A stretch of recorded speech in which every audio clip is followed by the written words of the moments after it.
Welcome students. Today we discuss about second parts of basic concept of chemistry.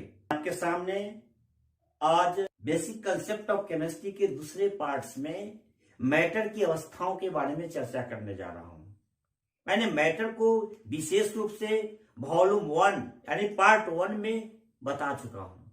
अब आप जानिए कि पदार्थ की कितनी अवस्थाएं होती है। मैं इस संदर्भ में आपको कैप्सूल देने जा रहा हूं, केमिस्ट्री का कैप्सूल देने जा रहा हूं। आप इसको गौर से सुनेंगे, गौर से देखेंगे और गौर से स्टडी करेंगे।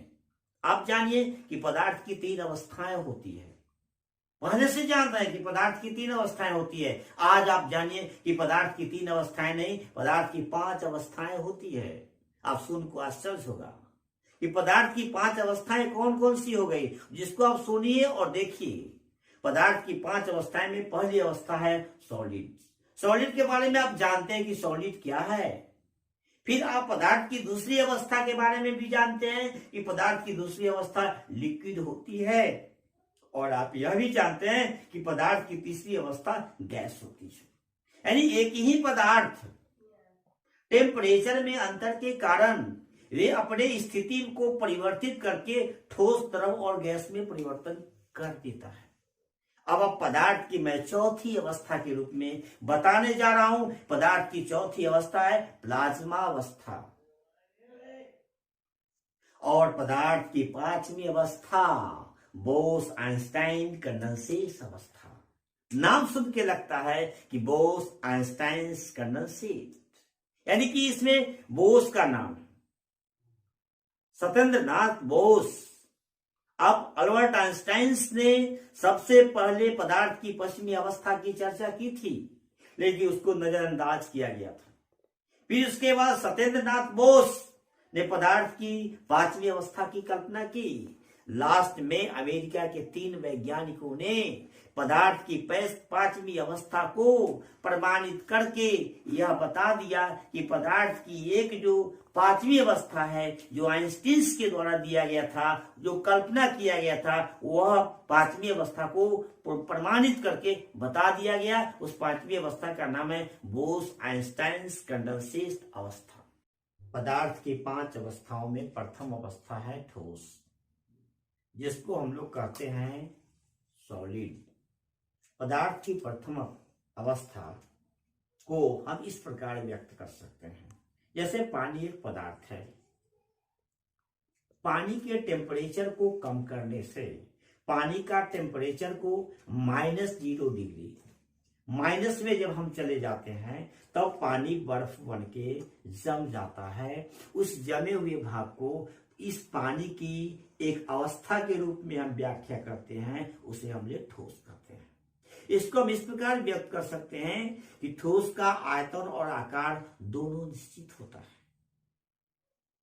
और आयतन और आकार जब दोनों निश्चित होता है, कहने का मतलब कि पदार्थों के कण एक निश्चित वे में सज जाते हैं और उसको अगर हम कहीं भी रखेंगे तो उसका आयतन निश्चित रहेगा और आकार भी निश्चित रहेगा। अगर 1 लीटर पानी अगर जम गया, बर्फ बन गया, उस बर्फ को अगर हम कहीं भी रखेंगे तो वह जितना जगह घिरे हुए है वो अपना उतना ही जगह घिरे रहेगा, उसका आयतन निश्चित हो जाएगा। और आकार, जिस आकार का वह बन गया वैसा ही आकार बना हुआ रहेगा। कहने का मतलब हुआ कि उसका आयतन और आकार दोनों निश्चित रहता है।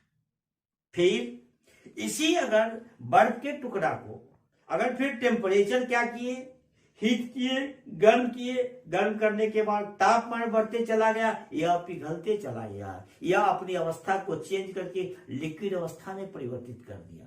जब यह लिक्विड अवस्था में परिवर्तित किया तो वही पानी बर्फ बना था, उसी पानी का जब तापमान जब बढ़ गया तो वही लिक्विड बन गया। लिक्विड बन गया तो आयतन वही है। 1 लीटर पानी 1 लीटर ही है, लेकिन उस पानी को अगर हम सिलेंडराकार बर्तन में रख देंगे तो सिलेंडर के आकार का बना लेता है। उसी पानी को अगर लोटा में रख देते हैं तो लोटा के आकार का बन जाता है। उसी पानी को अगर बड़ा सा गिलास में रख देते हैं तो गिलास के आकार को प्राप्त कर लेता है। लेकिन सभी जगह 1 लीटर ही है, यानी कि आयतन फिक्स है। 1 लीटर गिलास में है, 1 लीटर सिलेंडराकार बर्तन में है, 1 लीटर लोटा में है, लेकिन तीनों जगह अपनी आकृति को चेंज कर रहा है। कहीं लोटा के आकार का हो जा रहा है, कहीं सिलेंडराकार हो जा रहा है, कहीं पर गिलास के आकार का हो जा रहा है। इसलिए हम कहते हैं कि पदार्थ की इस अवस्था में आयतन तो निश्चित है 1 लीटर, लेकिन उसका आकार जो है परिवर्तित हो रहा है। इसलिए कहेंगे कि लिक्विड का आयतन तो निश्चित होता है, लेकिन आकार अनिश्चित होता है। आप पानी के संदर्भ में जानते हैं। पदार्थ की तीसरी अवस्था गैसियस है। इस पदार्थ की तीसरी अवस्था को मैंने बताया कि पदार्थ की प्रथम अवस्था ठोस द्रव और पदार्थ की तीसरी अवस्था गैस। इसी पानी का तापमान जब हम बढ़ाते चले जाएंगे तो यह पानी जो है गैसीय अवस्था में परिवर्तित हो जाएगा। गैसीय अवस्था में परिवर्तित होने का मतलब होगा कि पदार्थों के कण एक दूसरे से अलग होना शुरू कर देंगे, और जब पदार्थों के कण एक दूसरे से जब अलग होना शुरू कर देंगे तो यह पदार्थ जो है कि नीचे पेंदी में न रहकर यह ऊपर उठना शुरू कर देगा, और जब ऊपर उठना शुरू कर देगा तो यह पदार्थ की तीसरी अवस्था हो जाएगी। इसमें हम कह सकते हैं कि पदार्थ की वह अवस्था जिसमें आयतन और आकार दोनों अनिश्चित हो। आयतन और आकार अनिश्चित करने का मतलब है कि अगर 1 लीटर गैस को, 1 लीटर गैसीय अवस्था को हम 1 लीटर से कम छोटे बर्तन में भी रख सकते हैं और 1 लीटर से बड़े बर्तन में भी रख सकते हैं।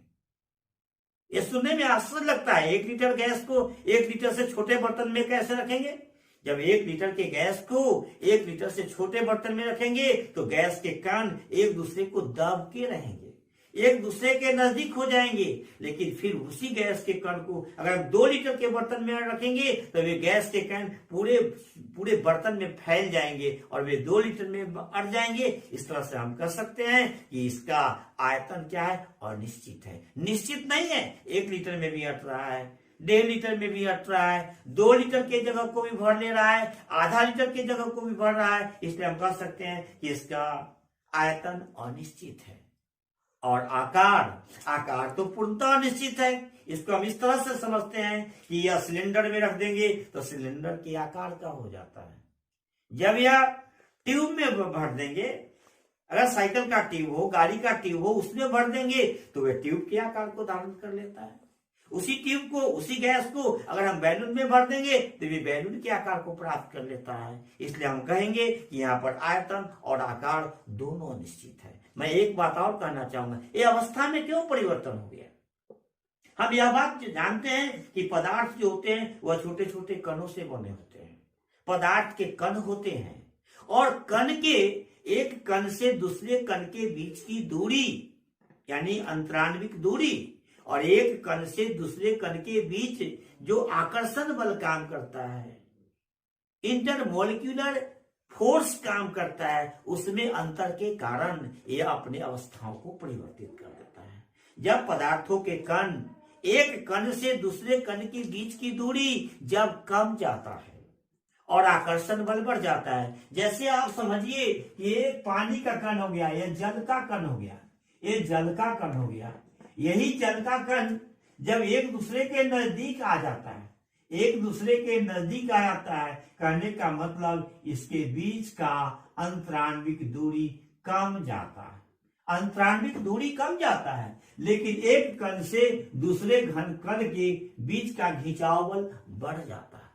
जब अंतराण्विक दूरी कम जाता है और अंतराण्विक दूरी कम जाता है और एक दूसरे के बीच का खिंचाव जब बढ़ जाता है तो एक कण दूसरे कण के जब पास चलाता है तो ऐसा क्यों होता है? जब तापमान कमता है तो एक कण से दूसरे कण के बीच की दूरी कम जाता है और अंतराण्विक बल बढ़ जाता है, तो यह एक अवस्था को पैदा करता है। तब हम इसे क्या कहते हैं? ठोस कहते हैं। यह पदार्थों में होता है कि एक कण दूसरे कण के नजदीक हो जा रहा है। फिर यही पार्टिकल जब हम टेम्परेचर में अंतर करते हैं, टेम्परेचर दे देते हैं, जब यह 0 डिग्री माइनस में जब चले जाते हैं, -1, -2, -3, -4, इस तरह से जब हम जाने लगते हैं, टेम्परेचर जब डाउन करने लगता है तो एक कण दूसरे कण के नजदीक आ जाता है, यह सॉलिड स्टेट को प्राप्त कर देता है, अवस्था को प्राप्त कर देता है। फिर जब हम तापमान बढ़ाने लगते हैं, जब तापमान बढ़ा देते हैं 25 डिग्री कर देते हैं, 30 डिग्री कर देते हैं, 15 डिग्री कर देते हैं, तो तापमान जब वृद्धि होने लगता है तो यह एक कण दूसरे कण से दूर होना शुरू कर देता है। जब एक कण दूसरे कण से दूर होना शुरू कर देता है, कहने का मतलब ये अपनी अवस्था को परिवर्तित कर देता है। यानी एक कण से दूसरे कण के बीच का जो दूरी हो गया, अंतराण्विक दूरी हो गया, वो बढ़ जाता है। अंतराण्विक दूरी बढ़ जाता है, पदार्थ वही है, चीज वही है, उसके कण के बीच का दूरी बढ़ जाता है। जब दूरी के बढ़ने से एक स्पेस पैदा हो जाता है, इसको कहते हैं अंतराण्विक दूरी, और दोनों के बीच दूरी बढ़ जाता है और अंतराण्विक बल घट जाता है। एक कण दूसरे कण को जो खींचने का जो इंटरमॉलिक्यूलर जो फोर्स है वह जब कम जाता है तो अंतराण्विक दूरी बढ़ जाता है और अंतराण्विक बल कम जाता है, तो एक अवस्था पैदा होता है। उस अवस्था का नाम होता है लिक्विड।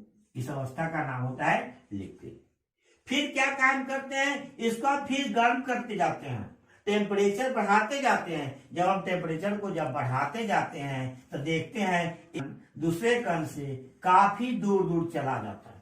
दूर दूर चला जाता है तो यह ज्यादा स्पेस छेक लेगा, और जब ज्यादा स्पेस से छेक लेगा तो एक स्टेट पैदा करेगा। इस स्टेट का नाम है गैसियस स्टेट। इसका अवस्था का नाम है गैसियस स्टेट। इस अवस्था में क्या होता है, एक कण दूसरे कण से काफी दूर हो जाता है, इसके बीच का जो अंतराण्विक दूरी काफी बढ़ जाता है, काफी अंतराण्विक दूरी बढ़ जाता है, और दोनों के बीच जो अंतराण्विक बल हुआ वो काफी घट जाता है। दूरी बढ़ता है और एक कण से दूसरे कण के बीच का जो खिंचाव बल है वह कम जाता है। जब कमने के कारण एक कण दूसरे कण के बीच का दूरी बढ़ जाता है, यह एक पदार्थ की एक तीसरी अवस्था को प्राप्त कर लेता है। इस अवस्था का नाम है गैसियस अवस्था। पदार्थ की चौथी अवस्था को प्लाज्मा स्टेट कहते हैं। आप जानते हैं कि पदार्थ की 3 अवस्थाओं के बारे में जानते हैं, पदार्थ की चौथी अवस्था को प्लाज्मा स्टेट कहते हैं। क्या है प्लाज्मा स्टेट? आपको सुनने से आश्चर्य लगता होगा, लेकिन आप अभी जान जाएंगे प्लाज्मा स्टेट क्या होता है। जब पदार्थों के कण अत्यधिक एनर्जेटिक्स हो जाते हैं, सुपर एनर्जेटिक्स हो जाते हैं, तो उस प्रकार की अवस्था प्राप्त कर लेती है। उस अवस्था का नाम है पदार्थ की प्लाज्मा अवस्था। यह अवस्था कब पैदा होती है? आप जानते हैं कि पदार्थों के कण अत्यंत सूक्ष्म कण परमाणु से बने होते हैं, और परमाणु भी आप जानते हैं कि उससे भी छोटे कण इलेक्ट्रॉन, प्रोटॉन और न्यूट्रॉन से बने होते हैं। आप यह भी जानते हैं कि परमाणु का प्रोटॉन धनायन होते हैं और इलेक्ट्रॉन ऋणायन होते हैं। जब इन पदार्थों को अत्यधिक तापमान पर, अत्यधिक सुपर एनर्जेटिक्स इलेक्ट्रिसिटी पर जब पदार्थों को आयोनाइज कर दिया जाता है, तब पदार्थों के कण सुपर एनर्जेटिक्स या सुपर एक्साइटेड स्टेट में जब चला जाता है, तो सुपर एक्साइटेड स्टेट में जाने के बाद पदार्थ की एक नई अवस्था को प्राप्त कर लेता है। इस अवस्था का नाम है प्लाज्मा स्टेट। इस अवस्था का नाम है प्लाज्मा स्टेट। प्लाज्मा स्टेट्स में पदार्थों को जाने के बाद यह एक नई रूप को प्रदान कर लेती है, नई स्थिति को प्रदान कर देती है, और इसको हम प्लाज्मा स्टेट के नाम से जानते हैं। इसके बाद हम पदार्थ की 5वां अवस्था के बारे में चलेंगे। 5वीं अवस्था भी एक प्लाज्मा अवस्था का एग्जाम्पल आप देख सकते हैं। आप देखते हैं कि जब पदार्थों के कण जब आयोनाइजेशन की स्थिति में चल जाते हैं, जब आयोनाइज हो जाते हैं, तब पदार्थों के कण से इलेक्ट्रॉन को जंप कराया जाता है। इलेक्ट्रॉन को जब परमाणु से निकाला जाता है, तो जब तक वे आयोनाइजेशन की स्थिति में नहीं आएगा, तब तक परमाणु से इलेक्ट्रॉन को निकाला नहीं जा सकता है। उसी के बारे में हम लोग पढ़ते हैं फर्स्ट आयोनाइजेशन पोटेंशियल। परमाणु के वास्तव कक्षा से एक इलेक्ट्रॉन के निकालने में जो ऊर्जा प्राप्त होता है उसे फर्स्ट आयोनाइजेशन पोटेंशियल कहते हैं। तो इलेक्ट्रॉन को जब जंप कराना पड़ता है, जब हमारे वैज्ञानिक, जब हमारे रिसर्चर इलेक्ट्रॉन को जंप कराते हैं, तो उस समय पदार्थ की चौथी अवस्था का उपयोग होता है। मैं अब इसके बाद पदार्थ की 5वीं अवस्था पर चर्चा करने जा रहा हूं। पदार्थ की 5वीं अवस्था एक अजूबा सी अवस्था है। इसका नाम से ही अजूबा लगता है कि इसका जानते हैं बोस-आइंस्टाइन कंडेंसेट अवस्था।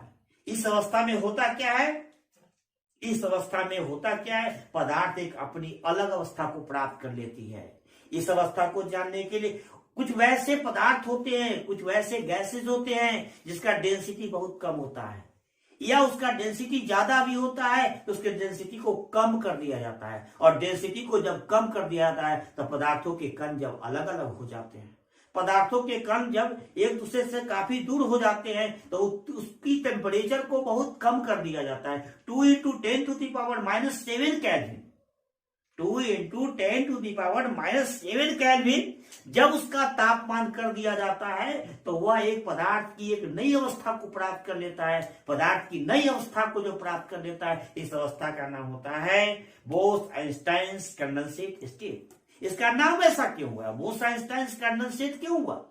बोस-आइंस्टाइन कंडेंसेट का उपयोग कहां होता है, क्यों इसका नामकरण इस तरह से हुआ? आप जान जाइए कि सबसे पहले पदार्थ की पांचवी अवस्था की चर्चा या कल्पना करने का काम अल्बर्ट आइंस्टाइन ने की थी, सबसे प्रथम।